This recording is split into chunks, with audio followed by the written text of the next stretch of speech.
investment banking is hard.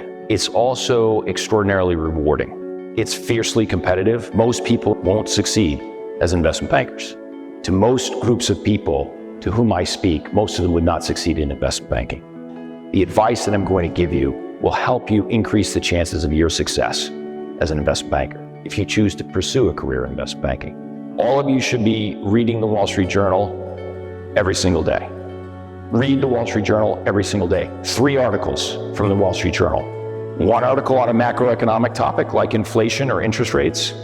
1 article on a specific industry, company, or transaction. So for example, a recent merger transaction that's been announced, or a recent IPO that's been announced, or a company that's recently announced earnings. There'll be an article about whether those earnings are good or bad and why. 1 article on a specific company, transaction. And thirdly, an article from the op-ed page. 3 articles every day, no matter what, no exceptions. It'll take about 15 minutes a day. It's not hard. If you do that, you'll be amazed at how much you know, how much you've learned after 6 months or 12 months. You'll be amazed. You will know an incredible amount substantively after 6 months or a year. You will also begin to decipher the jargon that we use as investment bankers, the jargon that we speak in, and that will help you in your interview and in your job. So read the Wall Street Journal, start reading it early on, every day, 3 articles, 15 minutes. Become familiar with the 3 financial statements. Know what they are and be able to analyze them at least at a basic level. Be familiar with the 3 financial statements. What topic do people enjoy talking about the most? Answer is themselves. That may sound cynical, but that is a psychological fact. People enjoy most talking about themselves. So in the interview, you want to get the interviewer to talk about himself or herself. You ask questions like, why did you decide to become an investment banker? Why did you decide to work at XYZ firm? What's the most interesting transaction you worked on and why? Get the interviewer to talk about themselves. By asking these questions, these personal questions, you will elicit the most authentic and genuine responses. You will learn the most. Avoid questions that lend themselves to yes, no answers. Ask questions that are open-ended, that require sentences as answers, ideally multiple sentences as answers. You want this interview to be a dialogue, not an interrogation. Ask open-ended questions. How to succeed as a young analyst or young associate in an investment bank. Find a role model. Your criteria for selecting the role model is singular, purely merit-based. You want to find the person who's an analyst, if that's what you are, or an associate, if that's what you are, who's 1 or 2 years ahead of you and is the best at the job. You don't have to have a lot in common with them. You don't even have to like them. You want to find the person who's the best, and then you want to model your behavior at work after that person.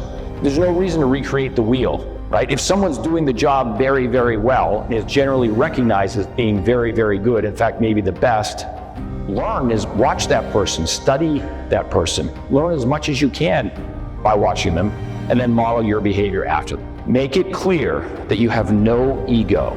Make it clear that there is no task that's given to you that is beneath you. There's no task too menial for you. Make it clear to the team that you're willing to do whatever is necessary for the team to succeed. Early on in your career as an analyst, let's say, in the first month, or as an associate, volunteer for the menial tasks. Go get coffee, make copies.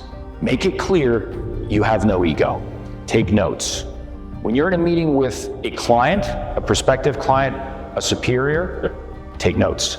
You want to do that because it conveys to the people in the room that you're serious. It also conveys to the people who are talking that what they're saying is important, you're writing it down.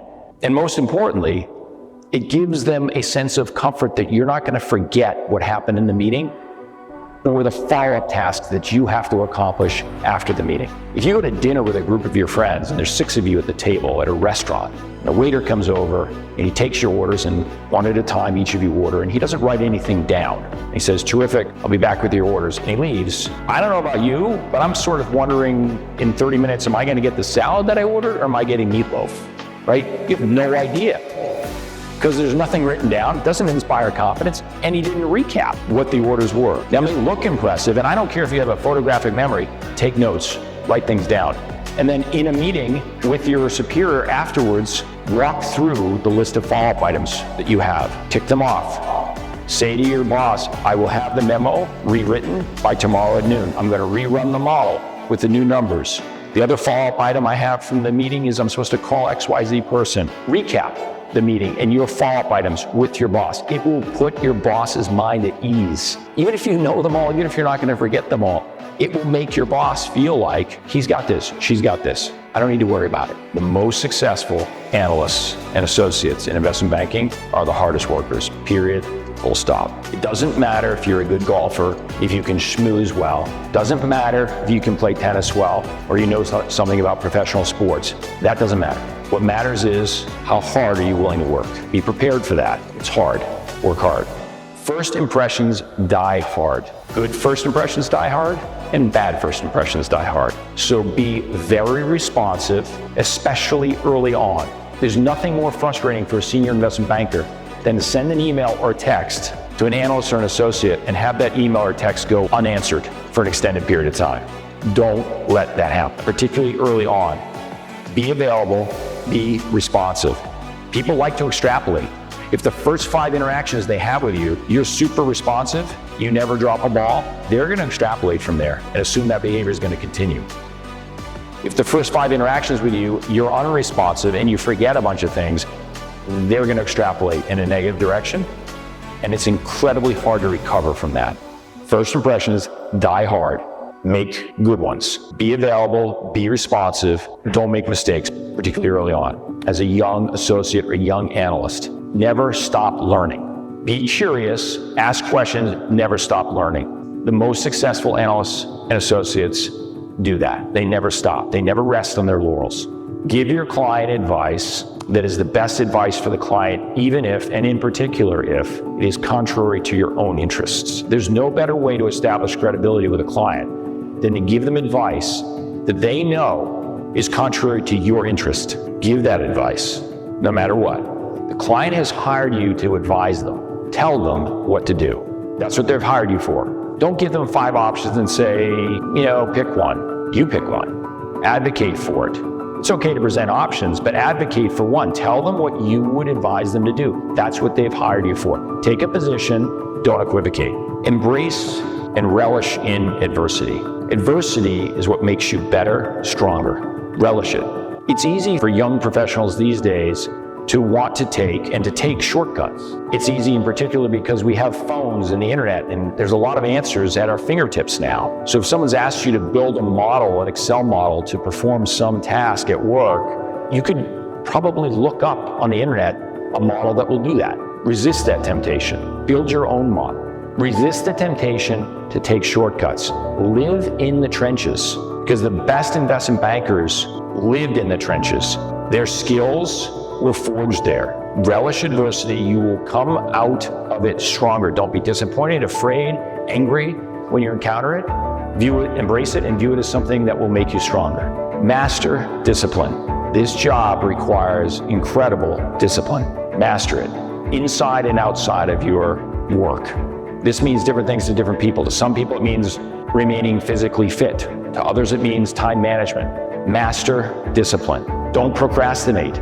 Don't let items build up in your inbox. Don't procrastinate. Be extraordinarily disciplined. Master it. If you're really good at what you do, if you're one of the best investment bankers, it's a lot easier to avoid spending time on things that you don't want to spend time on. And you'll have much more control over what you do at work and what you do outside of work. A lot of people ask me, what's the best way to achieve work-life balance? The answer is, be really, really good at what you do. No one is going to give you a hard time if you're the best investment banker at the firm or among the best for taking some time off to do something that you like to do. Never, ever give up. Adopt that mantra as part of your life. Don't take no for an answer. Apply this in everything you do, from getting reservations at a restaurant, to getting a job, to getting a new client. Never, ever, ever, ever, ever give up. Don't take no for an answer. What separates the good investment bankers from the great investment bankers is the great investment bankers never, ever give up.